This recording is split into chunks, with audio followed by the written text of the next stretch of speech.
Hello everyone! Today I'll be talking about the process of making a shirtwaist.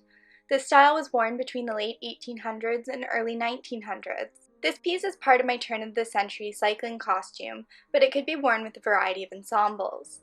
If you're curious about how I made it, then keep on watching. And if you're interested in the other pieces of this costume, then I'll have links to related videos and blog posts in the description box down below. And I'm going to go ahead and get started since I'm pretty sure this will be a long video. For this project, I'll be using 2 yards of a striped non-stretch cotton shirting, some small vintage shell buttons, and a bunch of sew-on snaps in the size 4/0. I started the process by pinning my sleeve pattern to the cotton fabric.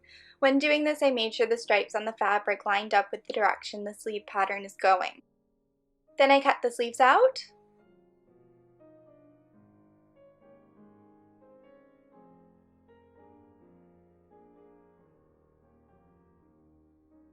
and I marked the center point and gathering points on the sleeve cap. Then I pinned the rest of the shirt pattern to the material, once again making sure that the print is going vertically. And these pieces were also cut out. And now seems like a good time to mention that I'm using a self-drafted pattern for this project, but many shirtwaist patterns exist out there, and I'm sure the construction method I'll be going over would work for most of them. In case you're looking for a pattern, I'll list a few sites and books down below that might be helpful. The final piece to cut out were the cuffs, and this is the only piece I cut out in such a way that the stripes were going horizontally. Then I pinned the cuffs I just cut out to a lightweight cotton and cut around them. This will serve as the lining later on.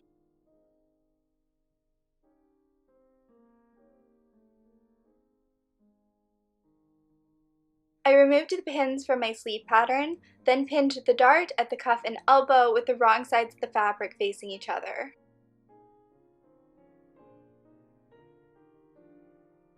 This was sewn with a 1/4-inch seam allowance. Then I trimmed the edge down to 1/8 of an inch and folded the material so the right sides were facing each other. Then the seam was pinned in place and sewn with a 1/2-inch seam allowance that tapers off towards the elbow of the sleeve. Then the seams were ironed. I also ironed the cuffs, then turned the top and bottom edges inward by a 1/2 inch. Then I fused a lightweight interfacing over top, making sure that it didn't extend over the edges of the cuff. Now I'm switching back to working on the bodice. All the pins are removed from the pattern. Then I cut little slits into my pattern that mark where the pleats should go. The pattern is pinned back onto the piece that has been cut out. Then I'm using contrasting thread and basting stitches to mark the pleat points on the fabric.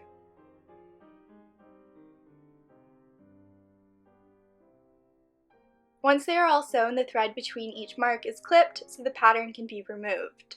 And the process gets repeated on the other front panel. And once again on the back panel. I turned the straight edge of the front panels inward by a 1/4 inch and sewed it down. Then I fused a 1-inch wide strip of interfacing across this edge, and ironed the edge inward by a 1/2 inch so no raw edges were visible. Now it's time to pleat. I started with the back panels, pleating from the center outward towards the side seams. I picked the material up at the thread marking, folded it, then pulled it outward until the folded edge sat against the next thread marking. Then the pleat is pinned and the process is repeated. For the front panels, it was the same thing. I started at the straight edge and pleated towards the side seams. I sewed the pleats down by machine, 1 line of stitching across the thread marks and another 1/4 inch below that. I usually try to avoid visible top stitching on historical projects, but shirtwaists were generally produced in factories and sewn mostly by machine, so for this step I chose to use that method. Then the pleats were ironed, and it was time for closures. I chose to use snaps for this since the buttons I purchased were very small and creating buttonholes for them to go through would have been difficult since I don't have a machine that does them. The snaps were sewn between an inch and an inch and a half apart. These were all sewn on by hand with 4 strands of thread. These ones were pretty easy to do, but the snaps sewn onto the underside of the top layer of fabric were kind of tricky since I was trying to avoid having any visible stitching. It took me much longer to do than I would care to admit, and it left my fingers pretty sore for a few days after.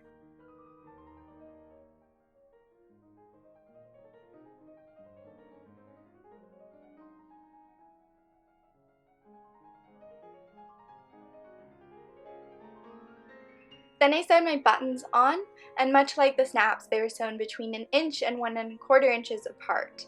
I sewed them on with 2 strands of cotton thread, and though I did loop through them several times, I wasn't too concerned about the durability of them since they are non-functional. And with that finished, it's time to work on the sleeves again. I started by gathering the cuff of each sleeve down to 8 inches. I left 1½ inches of the material ungathered on each side, with the centermost point gathered down to 5 inches. And I did this with small running stitches that were pulled tightly as I went. And before tying off the thread, I made sure the sleeve was the same width as the cuff. Then the cuffs were pinned on and sewn to the sleeve with lots of tiny slip stitches. Though I'm okay with visible top stitching on this project, I really do prefer how hidden stitching looks when it's done by hand, so that's what I chose to do. I turned the lower 8 inches of the sleeve seam allowance inward by 1/4 inch on both sides. Then it was turned inward once again to hide the raw edge. This portion will be left open after sewing up the side seams to allow my hand to get in and out of the sleeve cuff. And all of that was sewn in place with whip stitches.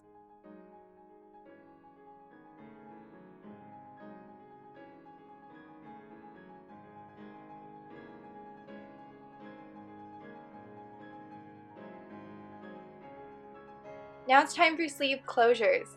2 snaps are sewn onto one side of the cuff.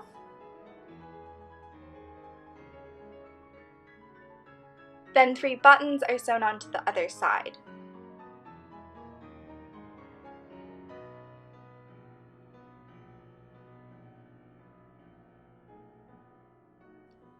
I folded the raw edges of the cotton lining inward and ironed them in place. Then these are pinned to the interior of each cuff. And I sewed these on with a mixture of whip stitches and a running stitch. It doesn't really matter so long as this stitching isn't visible from the right side of the fabric.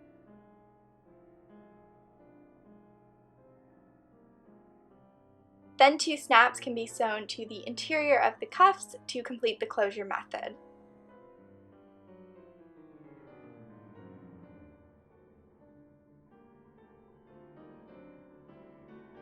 Now it's time for assembly. I started by pinning the front and back panels together at the shoulder with the wrong sides of the fabric facing each other.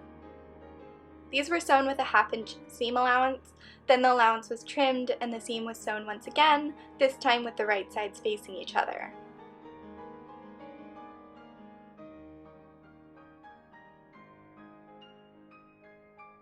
I ironed the seam flat, then I turned the collar of the shirtwaist inward by 1/4 inch. I turned the collar inward once again by hand to hide the raw edge, then pinned it down. And this was sewn in place with whip stitches.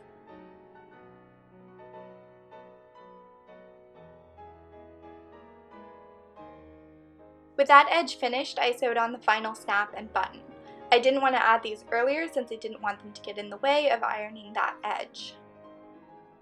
And we are back to work on the sleeves. I went ahead and gathered down the top edge.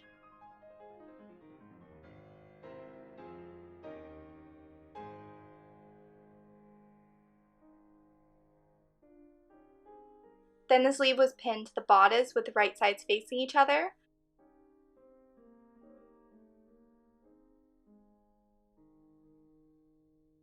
Then the sleeves were sewn on with a 1/2 inch seam allowance.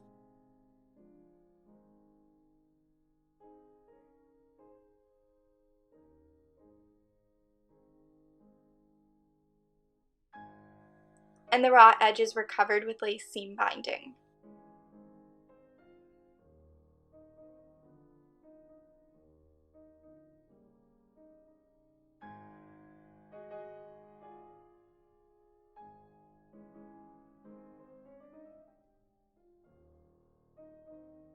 Now I pinned the side seams. This was done with the wrong sides of the fabric facing each other since they will be sewn with French seams. And I pinned all the way from the hem of the bodice to a few inches away from the cuff. They were sewn with a 1/2 inch seam allowance.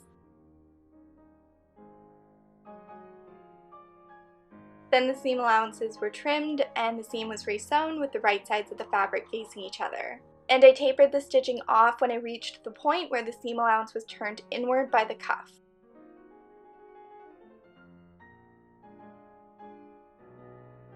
All of the seams were ironed, and the final step was hemming the shirtwaist. I did this by turning the bottom edge inward by 1/4 inch, then inward once again so the raw edge was hidden.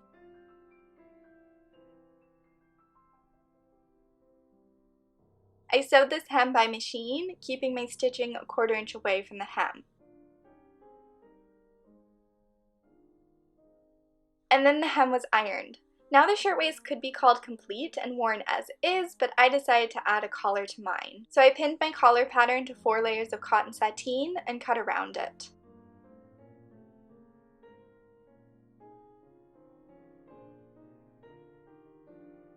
Then I pinned fusible interfacing to the wrong side of each collar piece.